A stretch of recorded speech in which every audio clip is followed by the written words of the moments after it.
Oke. Bang, ayo bang. Oke, bismillahirrahmanirrahim. Selamat sore teman-teman media semua.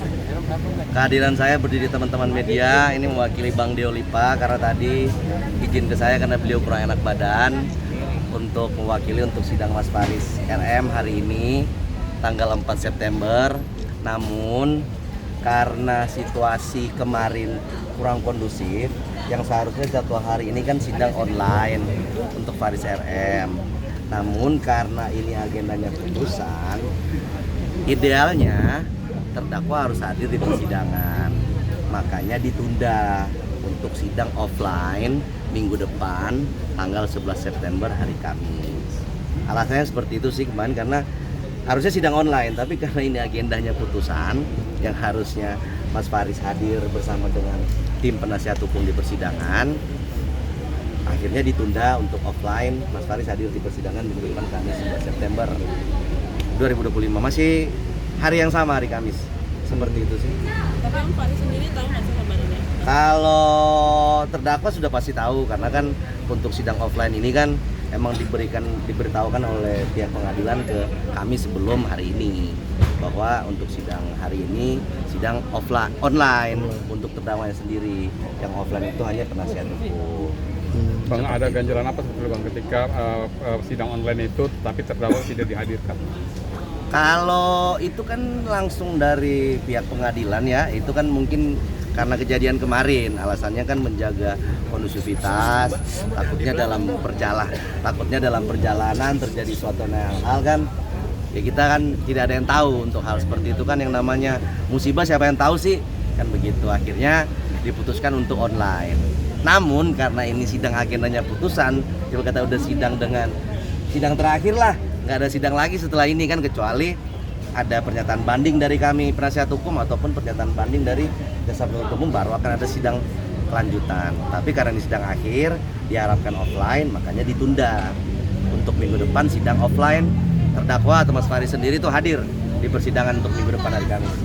Komisi Mas Faris Sama putusan tapi Mas Farisnya ada di sini offline, hadir bersama dengan kita teman-teman untuk di sidang terbuka untuk umum.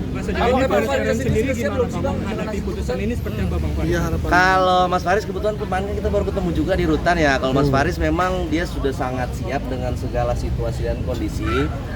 Beliau mengatakan ke saya, ya terima kasih bro sudah berjuang membantu saya. Apapun hasilnya beliau menerima. Karena dia merasa ya dia sudah beretikat baik, dia sudah menjalani proses yang sudah selayaknya dia jalanin, dan apapun yang sudah dia sampaikan, pembelaan yang sudah dia sampaikan baik dari beliau sendiri maupun dari kami penasihat hukum, dan hasilnya nanti ketika tidak sesuai pun beliau mengatakan bahwa beliau akan menerima. Seperti soal rehabilitasi ya, kalau ditolak gitu. Dan soal rehabilitasi itu kan sifatnya bisa berkelanjutan ya. Kalau untuk putusan ini misalnya ditolak rehabilitasinya, ya itu kalau bagi beliau sendiri ya dia mengatakan ke saya itu tidak masalah kan begitu.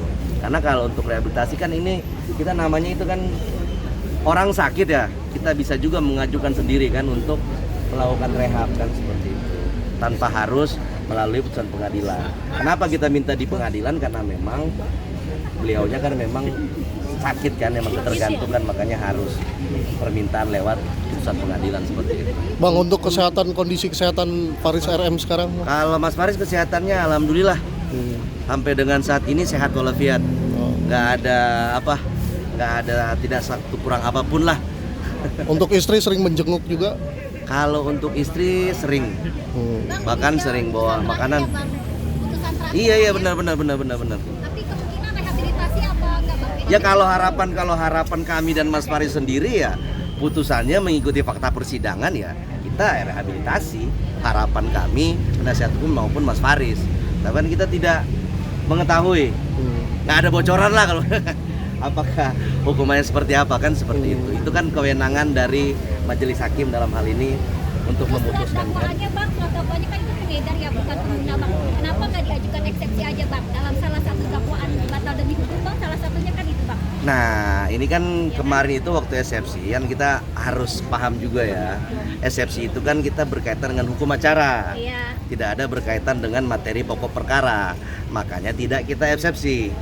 Karena buat apa juga kita eksepsi, orang secara hukum acaranya berjalan dengan normal dan lancar kan. Makanya kita kemarin bantahnya di pembuktian. Karena sharing penggunaannya bisa disebut sebagai pengedar itu. Betul, kalau itu kan Pengedar apa? maksudnya pertanyaan di mana? Ya kan 0,3 makanya kan bebarengan itu kan bisa disebut sebagai bukan pengedar, apa pengedar ya bang? Pemakai. Lah kalau itu kan yang kita sampaikan dari awal. Kalau secara kronologi dan secara cerita terdakwa dan juga para saksi, kan seharusnya Mas Faris ini adalah pengguna atau korban dari penyalahgunaan narkotika. Kalau karena alasannya apa? Saksi juga tidak pernah mengatakan bahwa Mas Faris menawarkan barang narkotika ini untuk dijual atau menawarkan kepada orang lain. Kan dia bukan pendistributor, apa karena sharing itu disebut sebagai pengedar bang? Nah itu kan yang kalau sempat dibaca ya di pledoi kami penasihat hukum maupun di duplik kami, itu yang saya bilang kegagalan dari tim kepolisian waktu awal sampai dengan tim kejaksaan dalam hal ini, mereka kan yang diberikan tugas sama negara untuk melakukan penyelidikan dan penyidikan.